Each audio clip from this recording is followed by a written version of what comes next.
Young and the Restless, Y&R, Vandals revealed that there were a lot of things fans wanted to see when the new episodes returned. Y&R viewers definitely want a compelling plot, drama and love in the afternoon, at least they can provide us while handling the new security protocols. However, fans have a list of what they don't want. Here are 5 things to end in the new Y&R episodes. Do not misunderstand us. Almost everyone should have 1 or 2 enemies on the soap, and the behavior of Phyllis Summers guarantees tons of them. However, Phyllis and Abby Newman's feud seems childish and has continued for what feels like eternity. This and try to continue their lives. Sharon Newman's cancer plot is certainly strong, but it's safe to say that many fans are ready to continue, especially after a long break. The Young and the Restless has achieved all the rhythms needed for a story about serious illness. The original plan was for this plot to last until October, but it would be a good idea to end things sooner. It's a heavy storyline and people will probably prefer something lighter after turning it off. Most of us are ready for a way out, so let's hope the rest of Sharon's recovery will be quick. When Vanderway tends to sabotage himself and go his own way, this is perfectly fine. Soap character as Screw can be fun. The unhappy thing is when a character does something wrong and it turns into a giant pity party. If people will feel sorry for Theo when he annoys him, why is he causing trouble? Kyle Abbott may have set a trap in the job oat competition, but Theo took the bait, and it was on Theo. There really was no reason for Kyle to feel guilty when Theo was a liar. If Theo doesn't give up his cunning ways, then he will work better like a bad boy that fans love to hate. If not, just put Theo on a better path and let him stick with it. Jack has been single for so long, so it's time to end his loneliness. Many Young and the Restless fans would love to see Jack fall in love and make it last. Whether Jack reunites with Jill Abbott or find another woman to keep him warm at night, there's definitely a future love for Jack. Jack deserves to build a new romance and have a solid personal life again. What else would you like to see end in new episodes?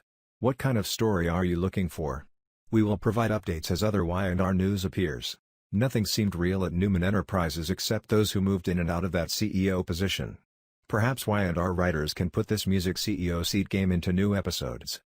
It's nice to see some real business plots, like battles with Abbott and Chancellor, instead of another Newman constantly taking the throne. Melissa Ordway is a busy woman. She is back to film on CBS Sudzer and she will have a new movie coming soon. Melissa recently sat down for an interview with TV Insider and we have her interesting insights into what it wants to return to Genève as well as the unfortunate things about her latest project. First of all, it's clear that Melissa is like the rest of the team, not to mention the loyal fans, happy to be back to work after the coronavirus caused the disruption. It was great to see everyone, she said. We really like a family and it's like not meeting your family all the time. Now we see people from afar and catch up and watch everything we are doing. The necessary precautions after the pandemic rocked the world and closed in March. Since then, the show has been repeated and Melissa says she watched them. She echoed the sentiments of many fans when she said that she loved any episode with the late director Christophe St. John is there. Those shows just made me smile, she said, but we still miss him very much. She also threw a bouquet of flowers to some of her women, saying that everyone looks great on these shows. Is there a day when Melody doesn't grow old? At that time they were very beautiful and now they are very beautiful. On Tuesday, July 28th, teasing that the audience will be watching an encore episode of Y&R aired on April 2, 2004. In this episode, Lauren Baldwin will visit Kevin Fisher while she is in store. Kevin would say his prison night was bad and he wanted to thank Lauren for paying the bail.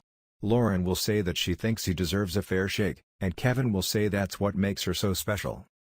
Lauren will offer to listen to Kevin in case he wants to relieve him, and Kevin will continue to tell her that he slept with Lily Winters and set fire to the restaurant, but he will refuse to try to electrocute Brittany Hodges.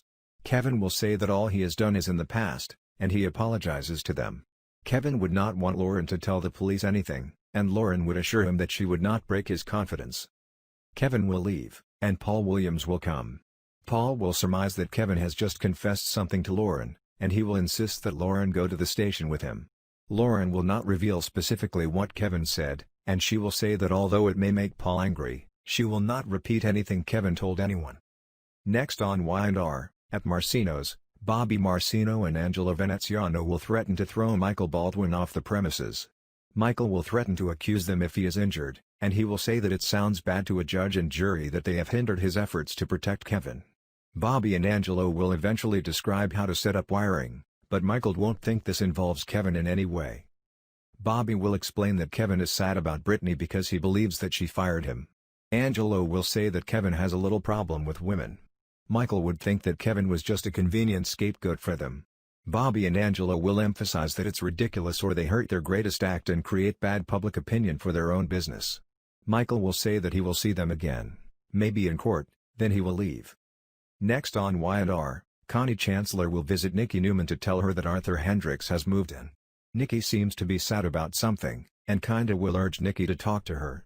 Nikki will promise kinda not to repeat anything, after which she will tell kinda the story of Ashley Abbott Carlton's fertilization and Abby Carlton's father-son relationship. Kinda will agree with Nikki that Ashley is being selfish, and she will advise Nikki not to tell Victor Newman anything about that.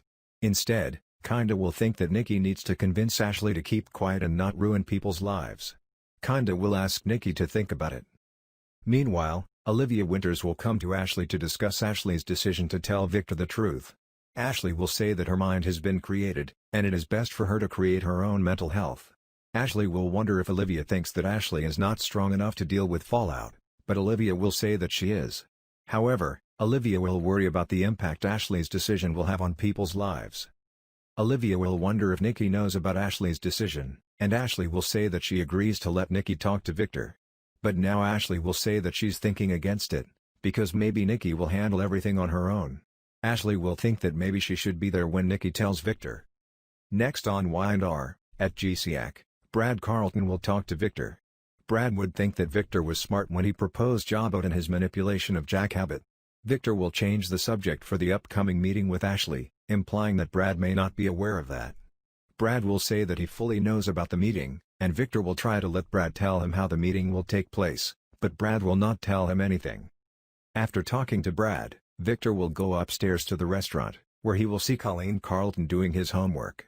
Abby will be out of the kitchen and Victor will offer to keep Abby's company while Colleen calls. Colleen will walk and Victor will tell Abby that he takes care of her and her mother very much. Abby will then tell Victor that she saw his mother on TV saying he was her father. Victor will be stunned. The wedding bell may ring for Chancellor and Abby Newman. When Y&R viewers last saw Abby and Chance, their relationship was heating up. Ever since Chance returned to Geneva, he spent his free time with his heir Newman. Of course, their relationship was a bit thanks to Phyllis Summers. It seems that Geneviève's troubled redhead had a crush on Chance, and even took him on a date. Despite her seductive efforts, Chance rejected her that his heart belonged to Abby. While Phyllis is no longer a threat to Abby's personal life, she is upsetting Abby's professional life. Phyllis takes over ownership of Abby's The Grand Phoenix Hotel. Abby then plots revenge by buying an inn across the street and says she will compete for the Grand Phoenix. As Abby prepares for her next business, she has the support of her boyfriend. The opportunity helped Abby in his battle with Phyllis. With the couple planning their financial future, many wondered if the wedding bell would ring for the couple. As Y&R fans know, Abby was unlucky in love. She was divorced, one of her lovers was killed, and others parted with her. Abby's last boyfriend before Chance's was Nate Hastings. Although they looked like a good match, Nate and Abby eventually broke up because of their disagreement with her father Victor Newman. Now it seems Abby has finally found happiness with Chance, but she will be ready to settle down. Chance fell in love with Abby and showed him willing to do anything for her.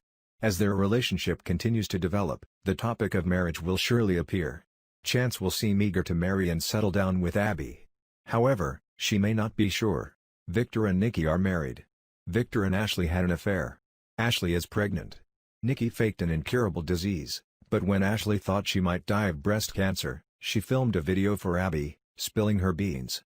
The way Ashley saw it a few years later, the universe, and Victor, owed her a baby. So, because Genève City men are frequent flyers at the local sperm bank, Ashley was able to secretly take her syringe on some Victor sperm and get pregnant with the baby. Brad stepped up and gave Abby a small name and a father loved her. Ashley has recovered and Brad continues to raise Abby. Later Nikki discovered the ice. Nikki wants it destroyed. Ashley also changed her mind. Alas, it was too late. Abby watched the tape. And goes straight to Victor's. Mom and stepmother will be available soon? Because he and Michael have different surnames, Kevin was able to keep their relationship secret when they first came to Geneva. But it turns out you have more in common than just being a mother. Both have a shady past. And now it's time for Kevin to confess to Lore. Abby was previously married to Dr. Ben K. Stitch Rayburn's nose and is pregnant with his child.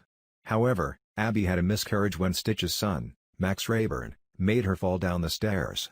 The two later divorced, and since then Abby has had a string of failed relationships. Due to the traumatic events after her first marriage, Abby may be reluctant to step down the aisle again. This could cause problems to progress in her relationship with Chance. Although Abby loved Chance, she feared she would have to suffer more through another marriage. Chance and Abby's different opinions about their future will test them. The question is whether their relationship can exist. One of them will have to move when married.